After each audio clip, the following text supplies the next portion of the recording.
It's Thursday again, tell everybody to lock in, grab some popcorn, a drink, and go and throw your AirPods in. It's the 1 hour show, constantly speaking facts. Bulletproof stats are always shooting from Matt. And when it comes to Kyle, you getting numbers and style. Jake is gonna educate you, he has that knowledge on file. Players, step your game up, don't be sluggish or lazy. Or Jimmy J might hit you with a shaky baby. Catch him on YouTube or any podcast platform. Breaking all the news down like Shaq does the backboards. No hot takes, this is where the hottest debate's at. Now kick your feet up, cause it's time for straight facts.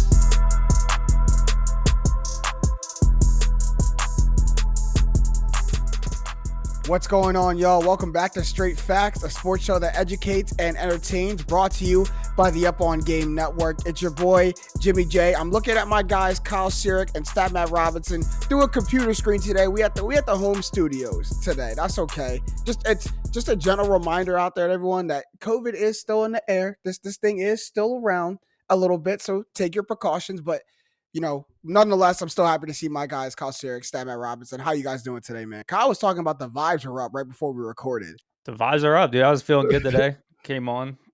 Wanted to record at 5. James said 6. I was like, that's no problem either. Let's do it. So now I see why you wanted to record at 5. You was just ready to get the game started. I don't mind that, man. He's ready to they're playing tonight, man. The Hornets are playing tonight.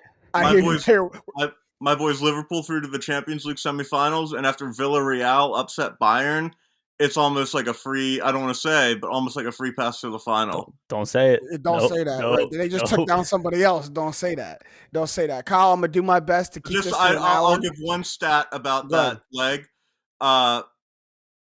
Villarreal had 2 shots on goal over the 2-game leg, and they scored 2 goals. That's the only shot. And bad. Yeah, right. I'm not sure what does that leave you. Bayern had 12, and they got 1 goal. Wow. Yeah, okay. There's the context. But Kyle, I'm gonna do my best. Keep this episode in an hour, so we out by 7. So you're not missing any of the Hornets to the playing game, right? I think it's a 7:30 start. 7:30 start. I think we'll be all right. We can stretch a little bit. All right. Before we get into what we actually have slated to talk about this podcast, I actually just want a raw take from you guys, because it's been a hot debate today. Everyone saw last night the Minnesota Timberwolves defeat, the Clippers in the first playing game to secure the 7th seed in the Western Conference, get themselves to the playoffs. And while everybody is happy for the Timberwolves, nobody is happier than the Timberwolves themselves. You saw how they celebrated, how much they celebrated. I mean, my man Pat Bev was crying. I mean, come on now. So I just want to ask y'all real quick, was the Timberwolves celebration too much? I mean, standing on the scores table, throwing the jersey in the crowd, getting on Instagram Live, was that too much for really just securing a spot in the playoffs? No. I was the same thing, Matt. I don't think it was. The Timberwolves have made the play. This is only the second time they've made the playoffs since 2004. Right. Understood. Think of all the stuff that Karl-Anthony Towns has been through over the past couple of years. True. And in other sports, like baseball teams have like champagne celebrations when they clinch a wild card spot. Like it's champagne when they quit to a wild card spot. They have champagne in the dugout. I'm pretty sure I've seen that. Baseball definitely does that, but that's more of like a ritual thing. Just in baseball, every team before it's done it probably has passed it along. I think a pennant maybe. I gotta see who clinches the wild card. Division. Go happens. I think that to a lot of these guys, this means a lot. Matt mentioned, especially Pat Beverly, who seems to be a guy that's been in the focus, who just, all right, well, I'm in the playoffs. I did it. But I think this is also the mentality that the Timberwolves need to have if they want any playoff success. They've been taking on this bad guys, bad team energy, and they've been winning games down the second half of the season. So, I mean, if they want to celebrate, they want to talk their crap on Instagram Live, maybe it's not, to the sports, I guess, older generation, maybe it's not the coolest thing, maybe it's not the right thing to do, but I think if the Timberwolves want any success, they have to have this mentality. It's in the spirit of the moment. It's after a basketball game. If this would have happened 2 hours later, we wouldn't have called him with this energy, but there's cameras everywhere now and these guys were excited, so I got no problem with it.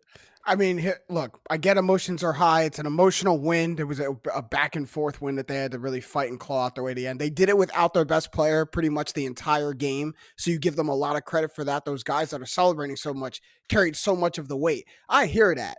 And I don't have a problem with them celebrating. I don't. Like the Nets celebrated. The Nets, Kyrie talked this stuff. Kyrie got on Instagram, got on social media, was talking. I hear that. It's the extent to which they celebrated. Like it really did seem like Minnesota won the finals last night. And that's my only problem. D'Lo was the only player I saw had the right attitude, in my opinion. He did his celebration, but he got on Twitter and said, "Job's not done." That's the mentality that I wish that I saw from most of them. Their mentality, that celebration suggested that goal accomplished, job complete. We were just content just getting in. And for a team, a young and hungry team, I hope that you're not content just getting in. There's a higher ceiling than just getting into the playoffs. Like, take the time to understand that you made a great accomplishment, but then afterwards realize we got to go to practice tomorrow to gear up for a 7-game series with the number 2 seed in the conference.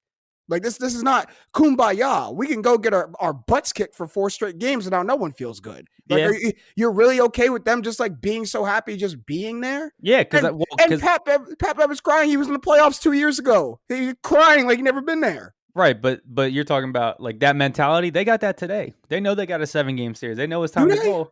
This is the biggest game of the season. They were down 4 going into the fourth quarter, dominated the fourth quarter. Now they're in the playoffs. Do they have that mentality? Do they have that mentality? Because I saw Pat Bev today on NBA Today talking about why he was justified in a Versace robe unbuttoned all the way down. They don't look like they got the different. They look like they still basking in the moment, man. Pat Bev had a shot to be on ESPN with only his face in focus. He took that opportunity. When Pat Bev was on the court, nothing's going to change. We know how this man plays. But not once did Pat Bev say, "Hey, job's not done. Hey, we still got work to do. Hey, he basking in the moment. He basking in the moment like he don't got to play anymore." Okay. We'll see how they look next week. Yes, we will. We need to enjoy good moments when they happen instead of just this mentality of nothing matters unless you win the title. Nothing matters. No, you can have fun and win. 1,000%, Matt. Just because you had a bunch of fun and you celebrated like crazy doesn't mean they're not going to be focused against the Grizzlies. There's such thing as celebrating too much, treating your first downs like touchdowns. Like there's something to be said for that. Just leave room for a bigger celebration. Because what happens if they win a first? I don't want to know how they celebrate if they win the series. I don't want to know what they do. Leave room for a bigger celebration. You poured your heart out in that celebration, and then you got to wake up the next day and be like, "Damn, we still got to practice though." Like. You gotta leave room yourself. We're gonna table this because it sounds like we can have a bigger discussion about this. I like this. We'll bring this back around at some point, but we do got to get into our episode, and that's a good segue because we're talking about these upcoming NBA playoffs for this entire episode. It's gonna be an NBA playoffs edition, and I like that. So we talked about how the Minnesota Timberwolves won that game without their most important player, but for a majority of these playoffs, there are going to be certain players for these teams that are the most important going in. So each of us are coming with one. Kyle, I'll start with you. Who do you think is the most important player going into these year's playoffs? Yeah, to me, I really actually had a tough time with this, nailing down one. But then when it hit me that it was this guy, I was like, yeah, it's definitely this guy. And that's Devin Booker. Okay, talk to me. We're looking at this Phoenix Suns now. To me, it's championship or bust. They lost in the finals last year. They're arguably the best team in the league this year, and it's inarguable that the Western Conference is weaker than the Eastern Conference, right? They should run through this. I mean, NBA playoff stuff, but they should run through this, and they should overcome the obstacles they had last year. And for me, it's Devin Booker specifically because he can't have bad games when it counts this year. Mm-hmm. We look at the last 2 series last season, the Western Conference Finals against the Clippers, NBA Finals against the Bucks. He shot 42% and 27% from 3. Shaky baby. In the 4 finals losses, he shot 14% from 3 on like almost 5.5 attempts per game. It's not just like putting up a couple. Devin Booker is a scorer. That is his value to an NBA championship team. And I mean, you can argue he plays some defense, but in his career, he's a 114 defensive rating, and the career average over that span's 109. Like, he's not on this team to be an all-around player. On an NBA championship team, his value is as a scorer. And I'm going to need him to get 30 points per game in the playoffs this year to make that happen. So I can't have bad games. If you look at those last 2 series specifically, it wasn't every other game he had a bad game, but he had a bit too many for a team that wants to win the finals. And this year, probably they have a better team and a better shot to win the finals than they did last year. So it needs to be him for me. Yeah, they sustained what everyone thought might have been a flash in the pan last year, and came out and was the best team in the NBA again. When everyone was kind of questioning, are the Suns going to repeat the kind of dominance they did last year? But from this standpoint, I think the Suns, we learned a lot. And we thought Chris Paul could be the best player on our team and take us to a championship run. Devin Booker sprinkle in his 35-point, outputs here and there, but Chris Paul would pace us. And I think we learned that Devin Booker needs to be the one to pace us, at least offensively. Like Devin Booker should always be leading us offensively. He should always be the focal point. He should always be taking over games if the opportunity presents itself. And I think last year he took a lot of his lumps. He took a lot of learning lessons. It was the first playoffs that he's been in. And man's, made it all the way to the finals. So we give him some pass. But now that we're in year 2 of it, now that we're doing it again, and you make all the right points, Kyle, in a weaker Western Conference, I don't think he has the ability to be shaky this time. I need you 1 through 4 each game or each series. I actually disagree. I think Chris Paul is the big important player on the Suns, because when I think of why they lost the finals last year, I think of Chris Paul in Game 4. You have a chance to go up 3-1 going back home to Phoenix, and Chris Paul has the worst game of the playoffs for him. He has 10 points on 5 of 13 shooting, has 5 turnovers, only 7 assists, while Booker put up 42 on 17 of 28 shooting and a 6-point loss. I just think when I think of why the Suns lost, I think it's because Chris Paul kind of ran out of steam, and then Booker had a poor Game 6 shooting wise. I was gonna say, what about Games 5 and Game 6? 20 and 10 games from Chris Paul, if I remember right. Yeah, I know, but Game 4, you have a chance you have the shot to just end the series by going up 3-1 with Game 5 and 7 at home, and Chris Paul played poorly in the most important game of his life. I hear that, but at the same time, we can look at Game 3 and Devin Booker had 10 points in the finals. I mean, to me, it's like Chris Paul. You know what you're going to get from him. He's been in the league forever. He can have big games. He's not going to have too many bad games, but he's not going to have games where he goes 39 and 10. Right? He's going to be a steady point guard that controls that offense. Is a really smart player on the court. And it's the other guys that are going to elevate this team even further. Chris Paul brings them to this level, but at NBA championship level, I think Chris Paul sets the groundwork for that, but it's going to be the Devin Bookers. It's going to be the DeAndre Aytons taking a next step, and I think Devin's probably the one in the focal point for me of that group. Yeah, I got to sway towards Devin Booker because just being more important, because Chris Paul cannot show up on the stat sheet and still impact the game positively for the Suns. Like, yes, those games weren't a great performance, but the game gets even more out of hand if Chris Paul's not on the floor, just controlling the pace, not turning the ball over, still being there defensively and getting guys in the right spot. And Devin making Booker, the right plays consistently. You know what I mean? Devin Booker, if he doesn't show up on the stat sheet, he's not in the game. Like Devin, if he's not scoring, like Kyle said, I don't think he's impacting the game as much as Chris Paul, even like DeAndre Ayton or Mikal Bridges can do if they're not scoring. If Devin Booker is not scoring, I don't think he's a big asset to the Suns because he doesn't pull weight crazy anywhere else. So I would look, Matt, no one more than me would love to say Chris Paul is the most important player in these playoffs. And I said that last year, but I gotta understand that the name of the game is put the ball in the bucket. And the best person on my team putting the ball in the bucket is Devin Booker. He's at his hottest is one of the best in the league. And if he could take over games, there's not too many people on the Suns got takeover potential. It's Devin Booker and sometimes Chris Paul. And if Chris Paul's got to do it majority of the time, you're right. He's going to run out of steam, 35 years old. But Devin Booker can do it consistently. I can ask for 30. I didn't do it last year as his first run. I'm doing it this year. Like I'm calling on Devin Booker to average that 30 in the playoffs if we want to make another finals run and win a championship this time. It's actually what I'm calling for Devin Booker. So 100%. I think 30 is the number too. Last year, 26 was where he finished the whole playoffs at. With the first 2 series, he was much higher scoring on average than the last 2. So really bringing it down in the bigger moments. 30 a game to me, I think gets it done this year. At least makes the finals again. Yeah, we got to see it. We got to see it. All right, Matt, who's your most important player in this year's playoffs? I got one and an honorable mention. Give me the honorable mention first. My honorable mention is Steph Curry. Steph Curry is having the worst shooting year of his career. Tough. He's coming back from an injury, and we don't know how good he'll be coming back.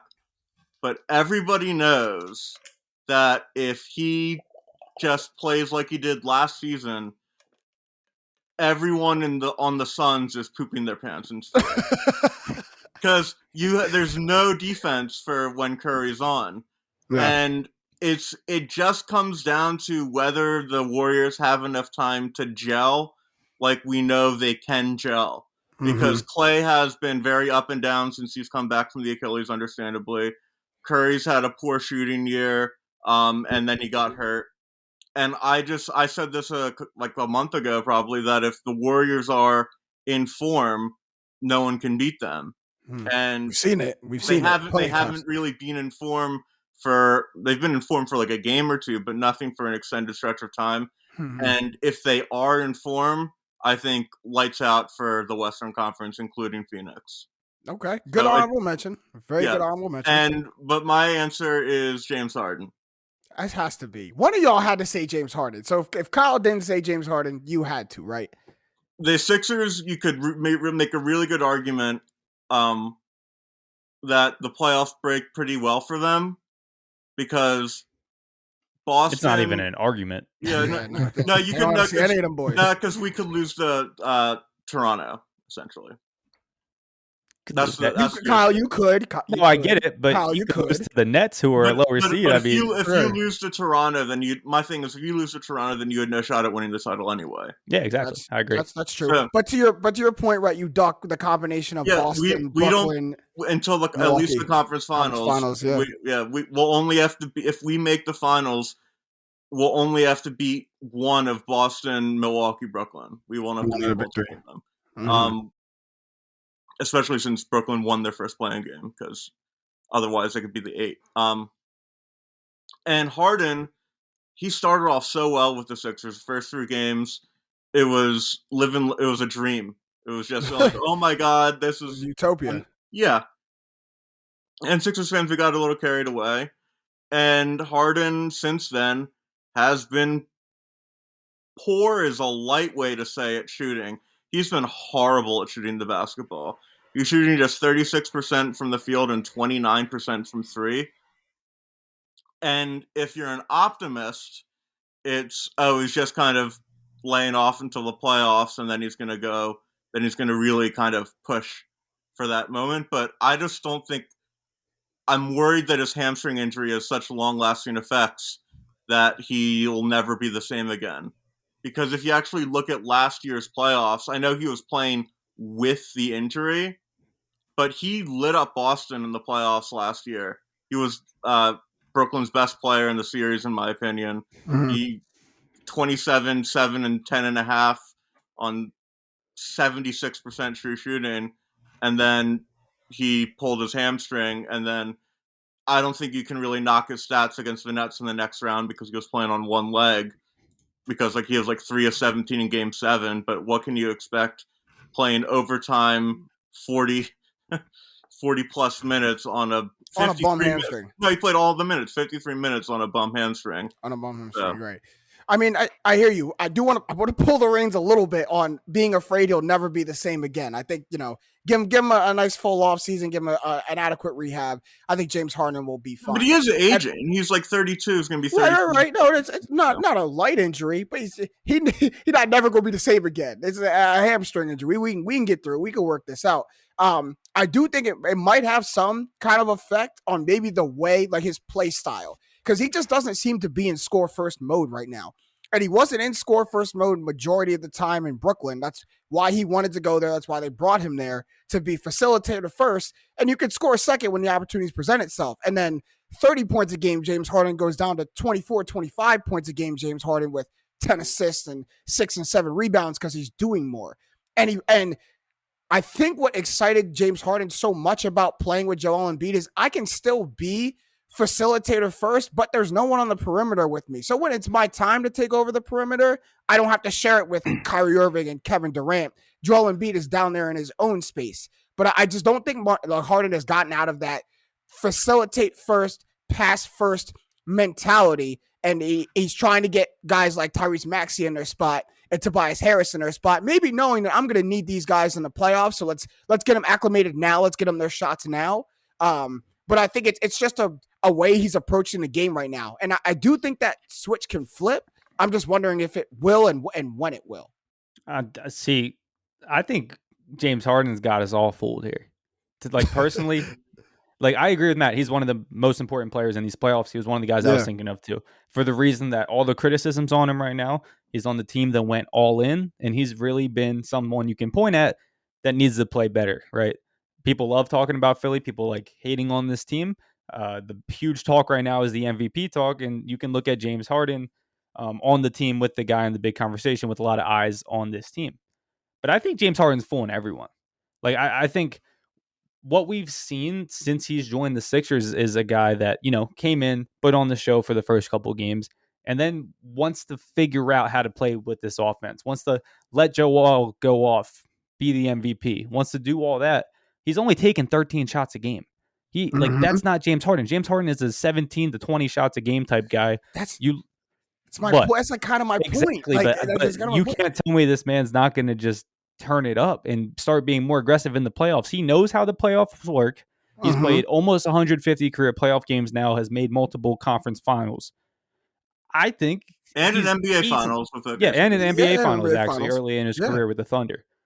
I think he is going to turn it up, and now he's going to look to be this second scorer. I don't think he's going to defer a shot to anyone besides Embiid and Tyrese Maxey. Will he still do the driving kicks? Will he still make the correct passes? Yes. But he's not, when he dribbles up the court and Embiid's off the court, he's now the guy to score.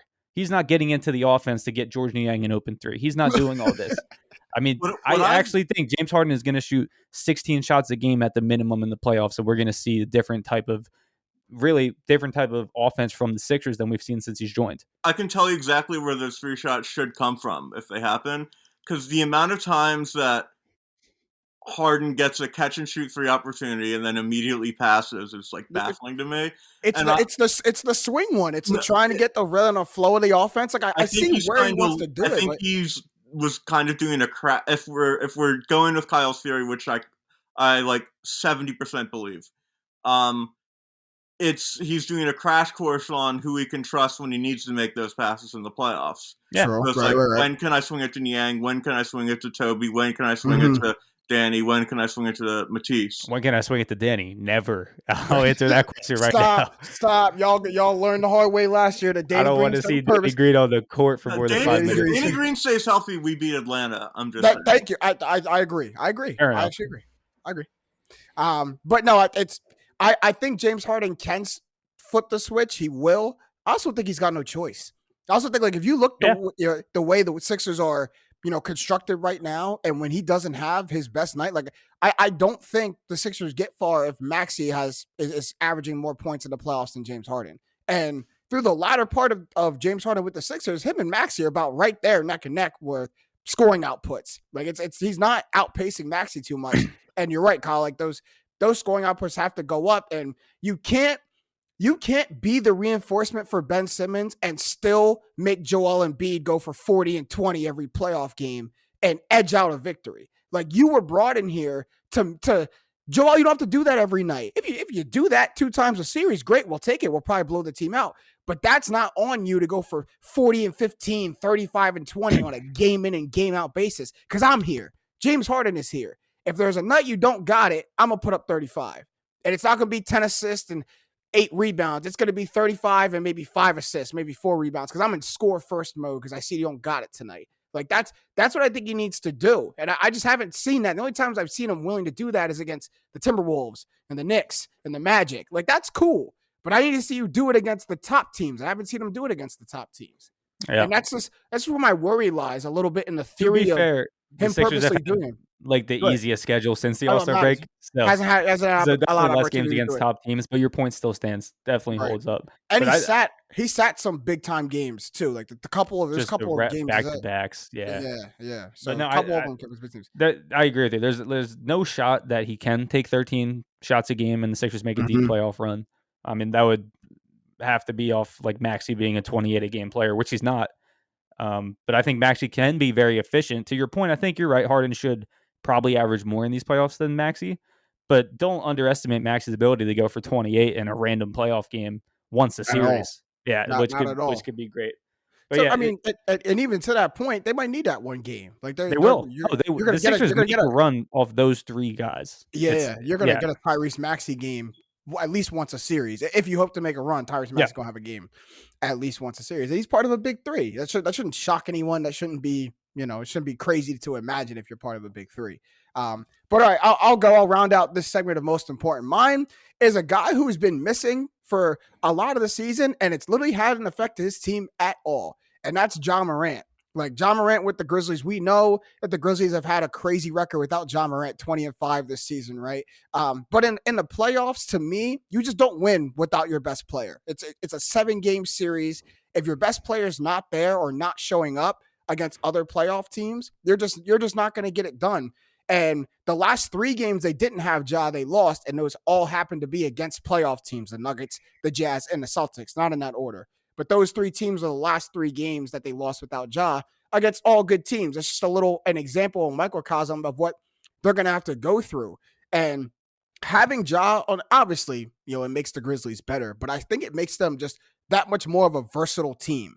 Like everyone, loves the high flying, the crazy electrifying plays from Ja Morant, and he has that, right? He's, one of the best in fast break points in the league. I believe is 4th, but he leads the league in points in the paint. And only a quarter of those points come in transition. So a lot of those points are coming in the half court when the game slows down, which is playoff basketball, right? And the ability for your guard to get in the paint like that, create, and if he's not scoring, dish it out, or at least just attract all that attention, is going to help your team. And he's above guys like Giannis, Jokic, Anthony Davis, LeBron. Those are all the guys after him in points in the paint. Those aren't, those are half court, a lot of those are half court players, guys who make their living of driving in, and they're all big men. Like I think he's the last guard in like 25 years or something like that to lead the NBA in points in the paint. So they're going to need Ja Morant. This whole group is inexperienced when it comes to the playoffs, especially being this high of a seed. They're a 2 seed. No one in their core has been in this situation yet. So Ja's the only one to me who has that takeover ability with the Grizzlies. The 2 highest scoring outputs this year for them, 52 and 46. No one has above 40. Dylan Brooks is the only other one with 37 this year. No one's got that takeover ability. No one's got that give me the ball and watch me work on the Grizzlies other than Ja Morant. And in the playoffs, you can be as great of a team and great chemistry as you want to. At some point, it's going to slow down. The ball's going to need to go in your best player's hands, and he's going to have to make plays. So I think if the Grizzlies want to not show everyone that they were just the sexy team in the regular season, that they actually are here to be contenders, Ja's got to be available on the court, and he's going to have to, be upper echelon, be that all-star starter, that, all-NBA type player that everyone's billing him to be, 2nd overall pick. He's just got to be there for the Grizzlies. 100%. And not only does Ja Morant make them a better team, a more versatile team, like you said, Ja Morant makes them a dangerous team in these NBA playoffs, something that is not there when he's not there. They're not a dangerous team in the playoffs without him. Obviously, they're the best player, but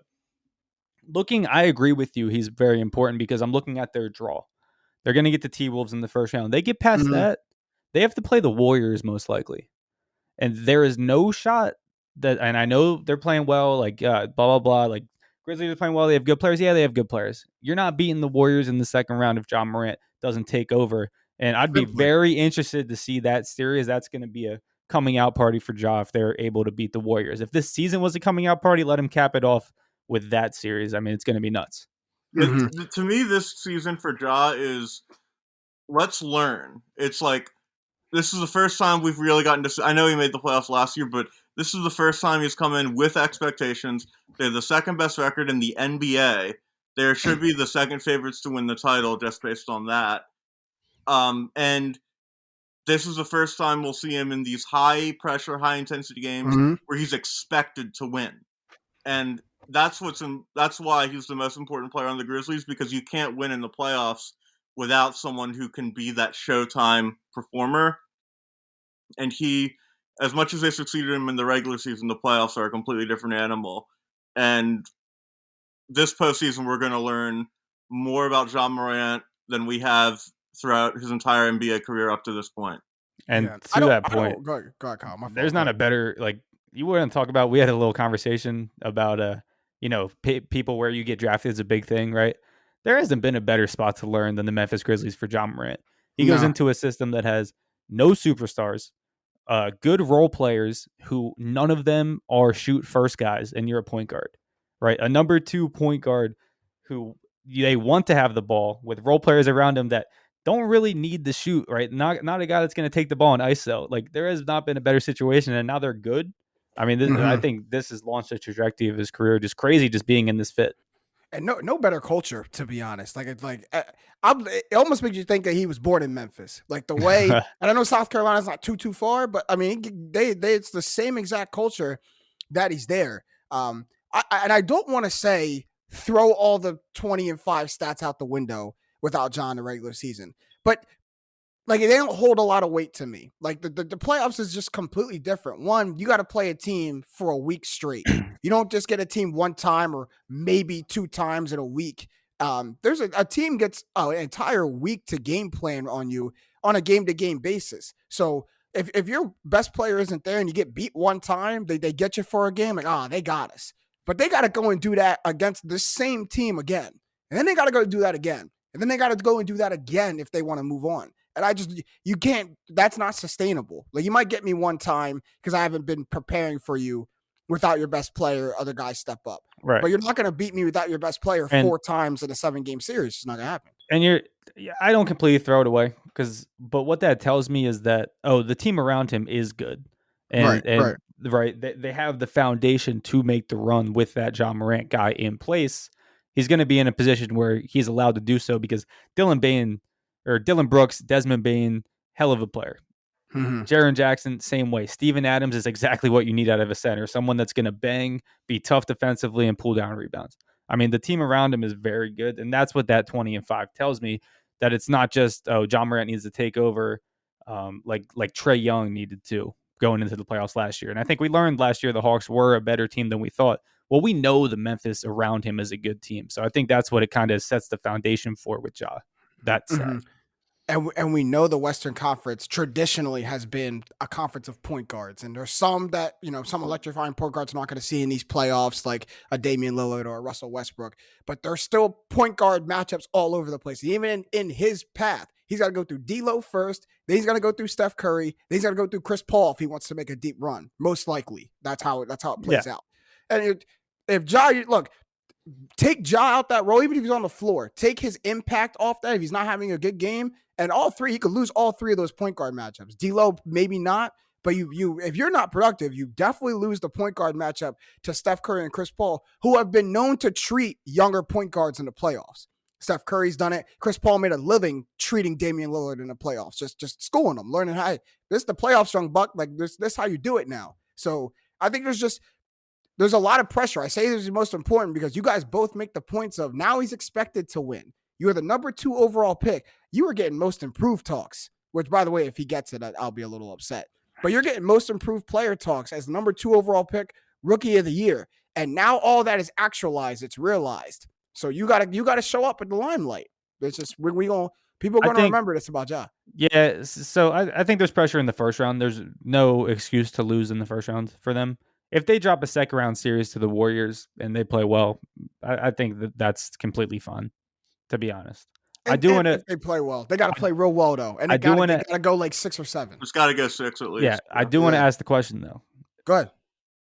What are we expecting of John Morant in these playoffs? Because we can talk about how important he is. Undoubtedly, is important. What are we expecting out of him right now? Because I think this is one thing NBA players are really excited to see in the playoffs this series. Remember when he used to do that a little bit? Yeah, remember he used to do the chopper.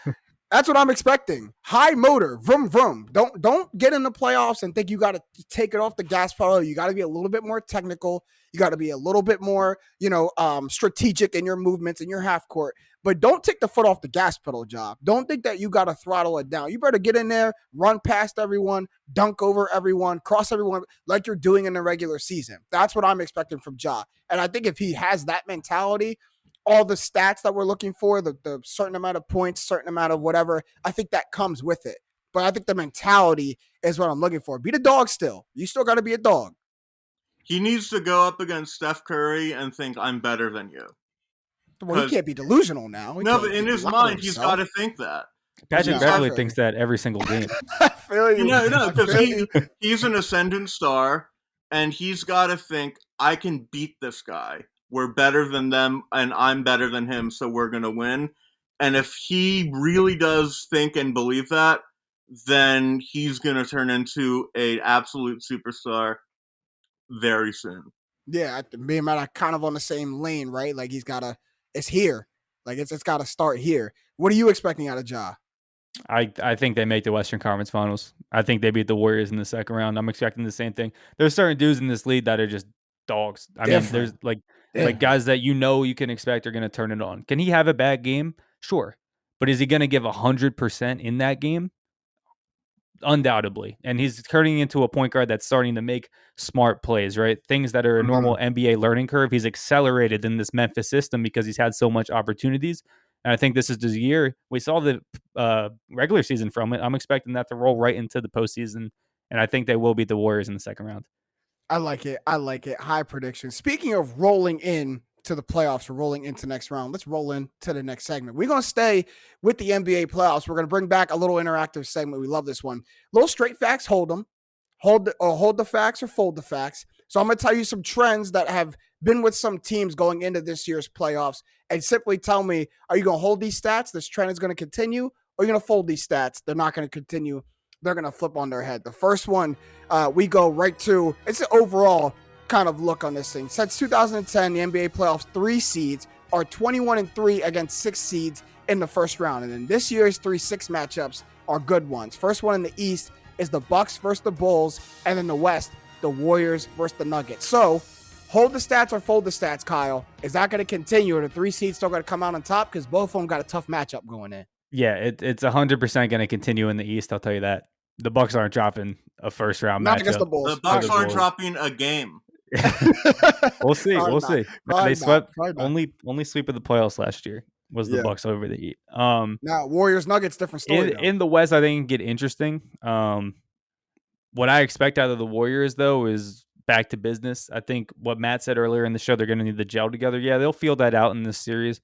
I don't think they drop the series to the Nuggets. At most, they'll drop 2 games. I'm probably expecting a 4-1. Denver takes a game off them in Denver, but I think this holds. And that's a crazy stat, that 21-3 since 2010. And I was really looking it up.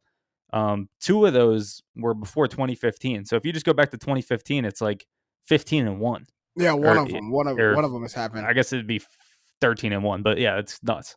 A 3-6 matchup isn't a crazy upset to me. In recent years, we've seen a lot of 3-6 matchups get really tight. Y'all had back-to-back years of 3-6 matchups with the Heat and the Nets, right? That were really heated. 5. We won in 5. Both not the Nets one. Not the Nets one. We beat the Nets in 5. No, I'm saying the Nets. He's talking about not the Nets one, wasn't to James's point that the Nets. I think I'm just remembering the game Jared Dudley got everyone kicked out, and that's just. We also got swept in the 3-6 to the Celtics in the bubble. So yeah, we don't talk about that year. I'm gonna hold these stats too. I kind of agree with Kyle and you too, Matt. I don't really see the Bucks struggling that much against the Bulls. The Bulls haven't, they've been on a tailspin and haven't really picked it up before the playoffs. I'm not really seeing much upside from them right now. And in the West, I'll make a little sweeping declaration. I think the Warriors handle the Nuggets. And if Jokic gets MVP, it's going to be a real glaring moment that right after he gets MVP, he don't make it out the first round, and and struggles against the Warriors. So no, the Nuggets got swept last year, Kyle. The Nuggets got swept by Phoenix. There were 2 sweeps. In the second round, you're talking about? Yeah, overall, but in the playoffs, yeah. Okay. I was just thinking, Jokic MVP goes out embarrassingly again. That would be funny. Right. All right. We're gonna move to the next one. Jokic. I feel bad saying it. I just hate everything about the NBA media about him. Yeah, it's tough. But next one, we'll move on to Karl Anthony Towns. We saw him last night in the Warriors, or in the Timberwolves playing game, I should say. So Cat this year averaged 15 points, 13 rebounds, 2 assists on 46% from the field in his only true playoff series in 2018 versus Houston. And then last night in the playoff game, fouled out in 24 minutes played, 11 points, 5 rebounds, 3 assists. His season averages this year, 24 points, 9 rebounds, 3 assists on 52% from the field. So I guess I'll ask this one. Which Cat trends are you holding? Are you going to hold the stats of his great playoff series and his great performances? Or are you holding the stats of him struggling in the playoff series against Houston, struggling in the play-in game last night? Well, he didn't have any great playoff series. That's the only playoff series Cat's ever been in was that Houston one. You can't hold it. I mean, from 4 years ago. I think what you can probably expect to see from Cat is a guy that's probably going to come in and try to shoulder the offense of this team. They have Memphis. I think that's one of the more favorable draws a 7 seed could get, even though I think Memphis is going to make a run. And I think it's going to be off the shoulders of Cat, right? I think D'Lo's going to get his shots up. Edwards is going to get his shots up, but I'm going to hold the stats on the Cat that gives me 25 and 10, which he's been doing all season. Yeah, I'm folding these stats. A one-off game where he fouls out, that doesn't shake how good he's been for the rest of the season. And that series 4 years ago was against a Houston team that almost beat the greatest assembled team of all time. So, like, I can't really hold that against him. Young player's first playoff series 4 years ago. Mm-hmm. He's going to show up to play against Memphis. I'm not holding the 2018 series against him for the exact same reason, Matt. I am holding the struggles in the playoffs, though. That's the stats I'm going to go with. I saw a lot that was uncomfortable, unsettling about Cat. He just didn't understand situational basketball last night, like really at all. He got himself in foul trouble and didn't know how to stay out of the mix, didn't know how to stay out of bad situations that could pick up a foul. Going for offensive rebounds that you're not going to get, hitting someone in the back of the head, that's a foul. Coming back in the game and immediately lowering your shoulder and pile driving through two people to pick up an immediate foul again, like that's bad situational basketball.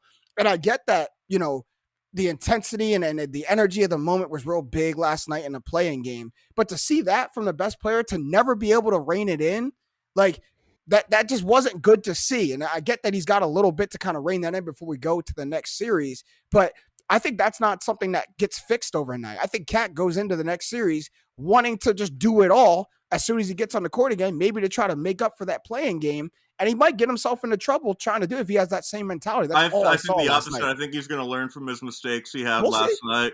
It's like, one of two options, right? Yeah. It's one of two. Either he learns or he doesn't. So we got one. The way I look at it is like that's a 1 game thing, right? Once you can settle into a playoff series, and this is a guy who's now in his 6th year, I believe, in the NBA. Mm-hmm. He's going to realize it's just another basketball game. Cat doesn't have foul issues. He hasn't had bad games this season. I mean, like, he's going to settle in, realize this is a basketball series. He's going to strap in, and it's going to be business as usual for Karl-Anthony Towns. Also, there's a lot less weird because there's a lot less pressure on him in the first couple of games against Memphis because if they go down 0-2, it's not going to act like anyone's going to be like, how the heck did that happen? But if they miss the playoffs from having that good of a season, they lost this playing game and the next playing game. Would have been so like now the pressure for him game 1 is going to be way less than it was for him last night. And Kyle, I guess I'm not pointing to anything specific because you're right. He doesn't have foul issues, doesn't have issues of things like that. But understanding situational basketball, that wasn't the first time you've seen Cat struggle with that, and it just gets that much more technical. Every possession is a new situation that you have to analyze and try to make the right play. You can't just get the ball from the free throw line, put your head down, and try to go to the rim every time. It just doesn't work in the playoffs like that. So I just want to see something different, and I hope I'm wrong. Hope I'm holding the wrong stats because I root for Cat, but I just saw a trend last night that I think is going to continue. We're going to move on to another trend that may or may not continue. That's the Golden State Warriors' big 3 this year. And they've only shared the court for 11 total minutes. And in those minutes, the Warriors had an offensive and defensive ratings of 92.3 and 85.2, respectively. So when they get on the court together, they're the Warriors of old. Holding the stats or folding the stats? Matt, I'll start with you this time. That the Warriors' big 3 can get on the court and do what they do. I'm going to fold the stats. I think Clay needs a little more time to reacclimate himself post-injury. We don't know what Curry is going to be like. We're not going to see them at their full Warriors big 3 this playoffs, I don't think, unless they make like a long run and everyone gets healthy. I don't think we're going to be seeing them at their peak until next season. Tough. Kyle, holding or folding? I like what Matt said at the end of that. He doesn't think we'll see them at their peak until next season. And so for that reason, I'm going to fold the stats to where they're not going to be the big 3 of old. I mean, it's tough. Klay Thompson, and this is really why I think the peak is next year. Klay Thompson came back the second half of this season off of not playing basketball for almost 2 full years. Mm-hmm. Steph Curry's now hurt. He'll be coming back. Draymond Green had a stint where he missed basically 3 months of playing basketball this season, and this has all been in 2022. Clay comes back, Draymond gets hurt, Steph gets hurt. So, I mean, there's too much in the way right now to say with confidence that this team is going to be the team of old. Now, can Steph Curry be the Steph Curry of old? Yes. Can everything around him get back to that level to a point where I think they can make an NBA championship run? I think we're not quite there yet. But when we talk about this team next year, I fully expect myself to be back all in Warriors. I can't believe I'm saying this. Matt, you are going to be just as shocked as me. You should be just as shocked as me to hear me say this. I'm holding them. I'm holding those stats. Like I think so much of Steph, Clay, and Draymond is feel, and they haven't had a lot of that. But give them a quarter, give them a half, heck, give them a game, give them just a little bit of time to get back with each other. And I really do think it's like riding a bike. Like those three just know how to play basketball at a very efficient level with each other, and it elevates everybody. When they do that, like now all of a sudden Sean Livingston is a guy you can't stop. Now all of a sudden Harrison Barnes is a guy you can't stop. And Andre Iguodala, like they lift everybody up around them when they start playing like that. And the Steph Curry injury, while it wasn't, favorable for them, a little blessing in disguise that it let Clay come back and like, now it's just you out here, Clay. Like now you don't got to worry about Steph doesn't have to move to the side. You don't have to worry about getting Steph his touches too. It's just you out here. And for the last, I'd say, week and a half, 2 weeks of the season, Clay would play a game that he'd sit, play 2 games and he'd sit, play a game and he'd sit. And listen to the games that he played. He'd go for 37 then against the Hawks. Next game, 25 against the Wizards. Sit. Came back. Bad game against the Suns, only 13.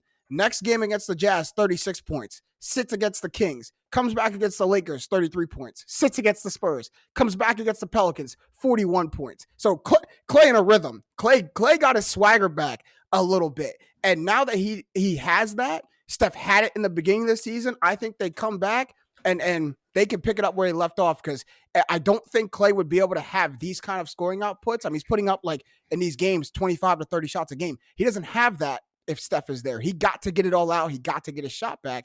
And I think it could get scary. And I hope I'm wrong, because then we might have to see them. But I do think they have all the potential to get right back on the saddle and pick it up where they left off. I'll say this. I think they're going to play well.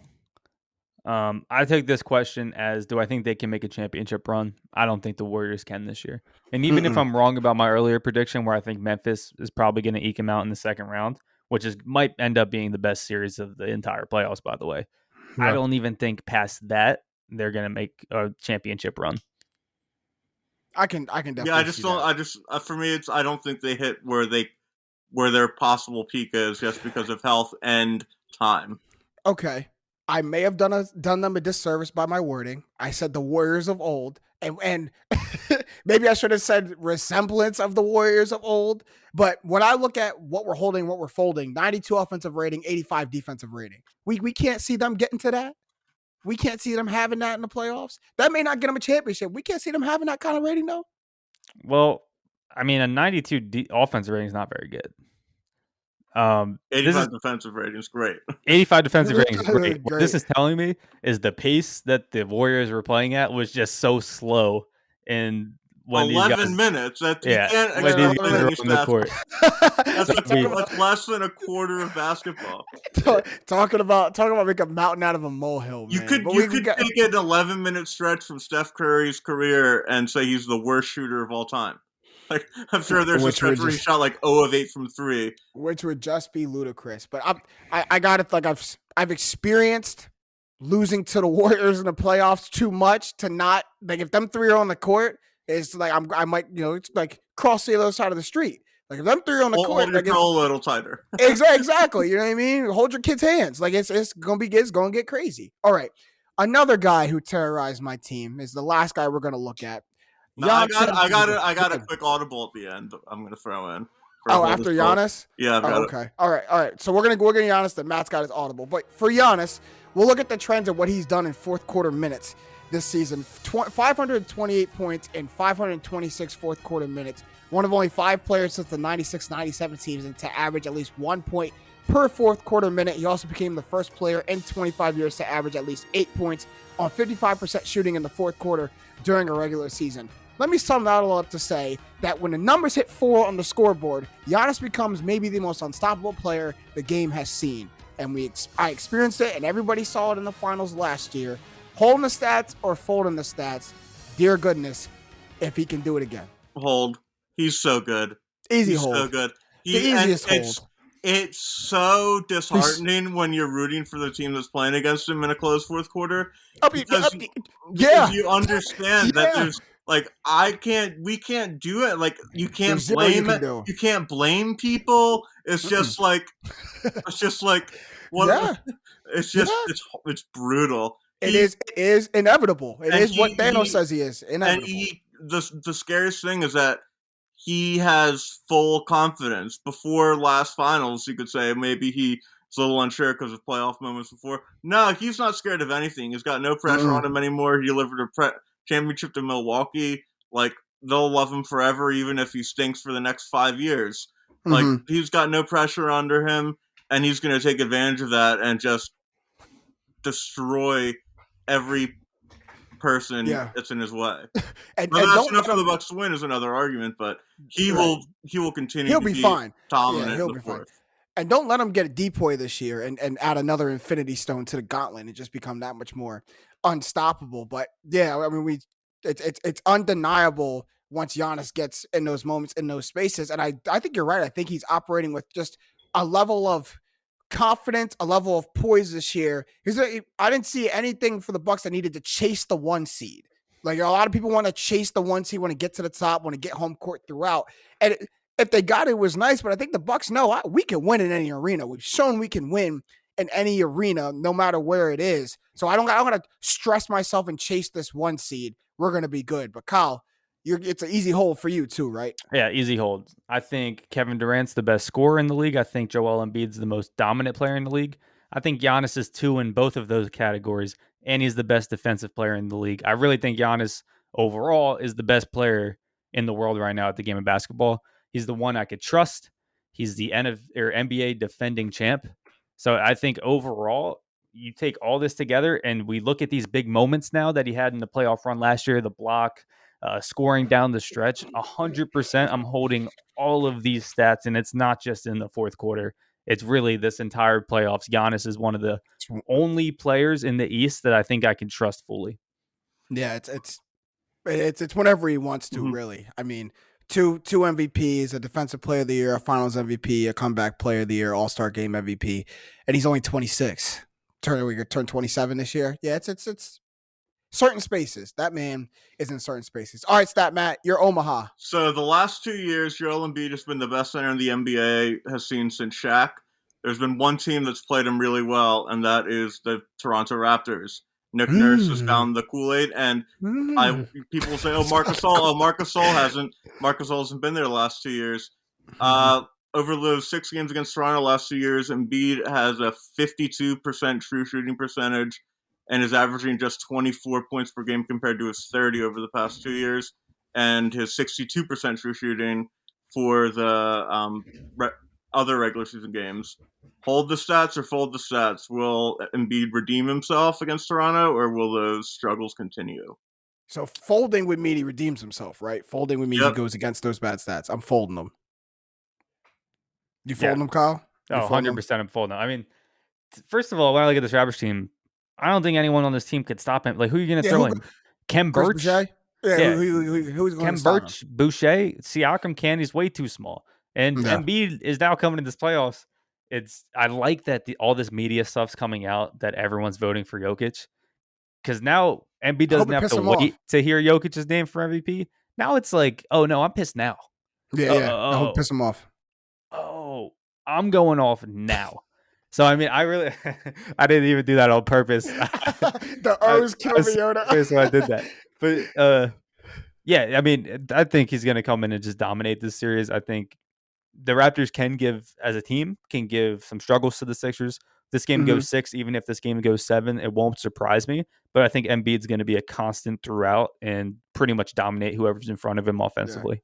Yeah, the past Raptors series and most of the past Raptors games have been really him playing 4-on-5 on offense with this, ankle weight of Ben Simmons next to him, trying to, pull some kind of weight. He don't got that this year. He got a different team. He got a different running mate, and hopefully that different running mate, helps it a lot more. And I think it will. I'm folding these stats. I think Nick Nurse. I think Nick Nurse has a really good strategy to defend Embiid, but I think Embiid won't be dominant for him in the series. He'll just be regular Embiid, which will be enough. Is my prediction. Right. All right. Really quick. Let's wrap it up. Give me one sentence answer as to why. Which playoff series are you most excited for going into the playoffs, Kyle? What you looking for?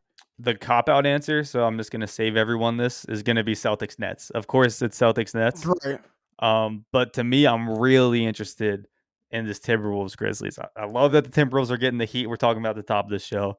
The Grizzlies team I'm high on. Anthony Edwards, I still defend to this day, should have been the number one pick. He was number one on my big board. You can keep that LaMelo stuff. I think Edwards is a stud. And watching these two young, up-and-coming teams go against each other in the first round is just going to be really exciting basketball, even if it doesn't make for a great series. If the Grizzlies 4-1 them, 4-0 them, I think we're still going to get some really fun basketball out of this series, so I'm excited to watch it. Matt, what you looking forward to? Cop-out answer, Celtics Nets. I hate both teams. It'll be funny when one of them loses in the first round.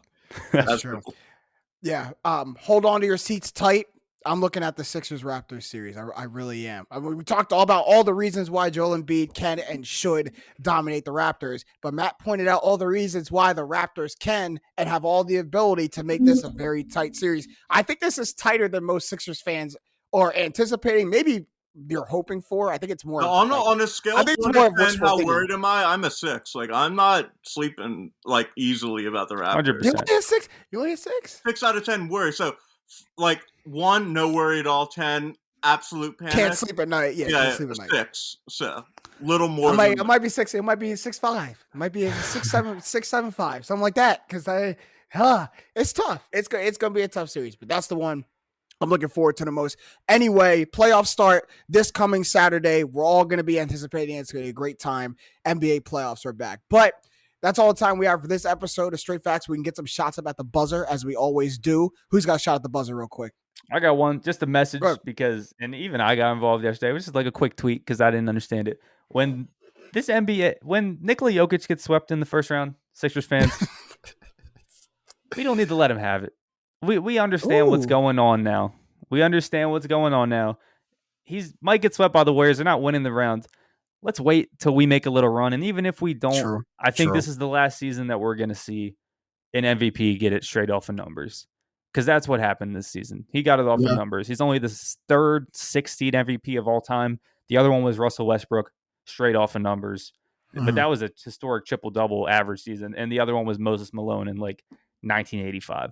So I think this will be the last time this happens. It hurts, but let him get swept. Just let him get swept, and let's go make a playoff in 82, run. And it was the year after he led a 40-win team to the finals, and then he averaged 30. So Moses, was it 82? So they're rewarding him. Yeah. So it's almost rewarding him for the year before. I like the peaceful approach. I also like the calm approach of before we get on him, let's win. Let's win. Let's win first before we start throwing stones over there. But I like the mentality. It's not Jokic's fault. I don't want to dislike Jokic. I don't dislike Jokic. It's the people on Twitter. Nothing against Jokic. and nothing against him. And we are a fact-based and stat-based show. We know that there's spots and there's places for advanced analytics. It should never take over what you're seeing in a basketball game. It should never, ever. And I think all real hoopers and all real NBA invested people know who the MVP is, and I'm sure we'll be more than happy to carry this narrative forward so my grandchildren know, hey, looking at in the record books, you're going to see 2022, there's a certain name. It really should say Joel Embiid. We know this. I'd be more fun with Giannis. I think, in my mind, Jokic had way more fun. I think Jokic had the 4th best season in the league. Embiid, Giannis, and Kevin Durant. Durant missed too many games. Durant missed too many games, but when he was on the court. But I agree with you. In terms of MVP voting, you can't have Durant in there. To me, to be a MVP or to be a 6-seed MVP, you have to average a triple-double or, lead a 40-win team to the finals and average 30 the next year. You have to do stuff like that. And to go back to back, you have to up what you did last year. Yeah, and there's a reason all the actual NBA players are telling you who they think. The people that go against these guys night in, night No, out, no, no. practice the game of basketball, or in the league, play the game of basketball, and know more about the game of basketball than any of these media guys who vote for MVP. They're all saying one name right No. now. It's Joel Embiid. Also, the votes are public, and you could see I think like 13 of the votes so far, which is and there's a couple hundred. I mean, there's a couple hundred, but it's going Jokic's way. It's going Jokic's way. Just look at the pattern of who's voting for Jokic, who's voting for Embiid, because the guys in voting for Embiid are like Kendrick Perkins and Jalen Rose and Stephen A. Smith, like the guys who played the game or out of the game. Like those are the guys voting. You didn't for need to throw Stephen A. in that group, but I hear you. Stephen A. was a problem in college though. Read up about Stephen A. in college. He was a problem before he hurt his knee. Stat Matt, you got a shot for us at the buzzer? So Clayton Kershaw has done everything he can possibly do as a pitcher in the game of baseball to be dominant. He's won a World Series. He's won multiple Cy Youngs. He's thrown multiple no-hitters. The one thing he hasn't done is throw a perfect game. Yeah, this is tough. Today he was perfect through 7 innings, and they pulled him. He had only thrown 80 pitches, and they pulled him. You gotta keep him in the game, Dave Roberts. Why? But why? Why did they pull him? Why did they pull him? I haven't read a good answer yet. Because it's early in the season. He's also coming back from a little injury, right? I don't back from a procedure for a month. It happened last season too. At the beginning of the season, it wasn't a perfect game, 5 innings, and it wasn't with Kershaw, but it was through 6. It was a no hitter, and they pulled the guy. Perfect games are so much more rare than no hitters. There's hundreds and thousands of no hitters and hundreds of no hitters. There's 23. Something like that. The funny thing is, my coworker, he looks at me today. He's like, "Yo, Kershaw is perfect through 7." Now I was like, "Oh, they're probably gonna pull him." He's like, "Oh, you can't pull him." I was like, "Just wait." I saw it last year. This is what happens early in the season. But I agree. I didn't even know his pitch count when I said that. If I knew he was only at 80 pitches, I would be like, give him a shot. Regardless of how many strikeouts or how many hits or walks you've given up, to only have 80 pitches through 7 innings is great in itself. Like, you got also nobody gets on base. You don't throw a lot. Yeah. Like you got so much mileage in that arm. Kind of impressive. 80. And Dave Roberts, who are you to decide this fate for Clayton Kershaw? Clayton Kershaw is one of those pitchers in the MLB that decides if he's going that well. I decide when I'm coming out the game. You go and ask Clayton Kershaw. I do agree with that. Hey, how do you feel? Because you've earned this right to see this game through. If you're okay turning this to pen, your arm's not feeling good, I'll pull you. But how do you feel? Cy Young award-winning pitcher, World Series champion, one of the best pitchers we've seen in the modern era of baseball. How do you feel right now? Because my guess is through 7 with only 80 pitches, I feel immaculate, man. I'm trying to go out there and finish. They were showing those stats all match this weekend. Him, Matthew Stafford, and Scotty Scheffler all went to the same high school. Well, Stafford just got his Super Bowl. Scotty Scheffler just won the Masters. Let Kershaw get his perfect game. Let him have it. Yeah, let him have it. All right, my shot at the buzzer. You guys remember last week when I couldn't remember my at the buzzer? Yeah, I remembered it, and I said on camera, I'm going to remember it as soon as we get off. And how long did it take me? Like a minute to remember it as soon as we got off camera? Yeah, as soon as we got off camera. I've literally recited it to myself every day since to make sure I didn't forget it. And of course, I didn't forget it. So it almost happened again. This has been a weird year for sports journalists. And I say a weird year because we've seen the most credible guys in the sports world cite just misinformation, just completely get information wrong. And the latest example happened last week when Stephen A. Smith got ball sacked. I think everyone has gotten ball sacked at this point. Ball sack sports is taken over Twitter and social media with literally just purposely putting out false reports but they make it look so realistic that you're lying if you said you haven't gotten, even if it's just in, behind closed doors, you've probably got by one of these tweets. And Stephen A. Smith was reading the headlines and went on First Take and said that Kyrie Irving or James Harden went up to Kevin Durant and called him washed before he left, like before he got traded from the Brooklyn Nets. And that's just wrong. That never happened in the locker room. Like that's just a bad statement. So here's what I'll say to all of my peers, all of our peers in the sports media, sports journalism world. Check your sources, because this is a weird time to disseminate information. You have to make sure who you're getting it from is telling the truth. Like I think we're starting to get to an era of sports journalism where being first isn't the best thing anymore. Like, you got to be right, because we've seen guys like Adam Schefter be first and be terribly wrong when it came to the Tom Brady retirement, terribly wrong when it came to the Aaron Rodgers situation. Just didn't choose his words right at all when it came to talking about what happened with Dwayne Haskins, just because he wanted to be first. Woj almost got hit this past weekend talking about, I forget what he reported, but it came out that the details of that may not have been all the way true. Woj's never wrong. I would love to say it. Woj's I would never love to say it. He almost got got. And then you have a guy like Stephen A. Smith, who's been questioned before about, are the details of his reports right? And till now has knocked him down. He said KD was going to the Warriors in 2016. No one believed him. He went. He said Floyd Mayweather and Manny Pacquiao were going to fight. No one believed him. They fought. And he broke both of those. But, you can't always just read the tweets, can't always just read the headlines, because Ballsack be getting people, man. I'm a big Ballsack sports fan. I used to not like him, but there's a space for him. I think the parody is awesome. You just got to, now that they're known, I think it's awesome. Like, I think when, and now that they're not trying to portray that they're real, I think when they first came out, they were copying the ESPN graphics. They were copying the Bleacher Report graphics. They were trying to fool people. I think I didn't like that. And now they've got their own graphics. They got their own thing going on. They're not. Yeah.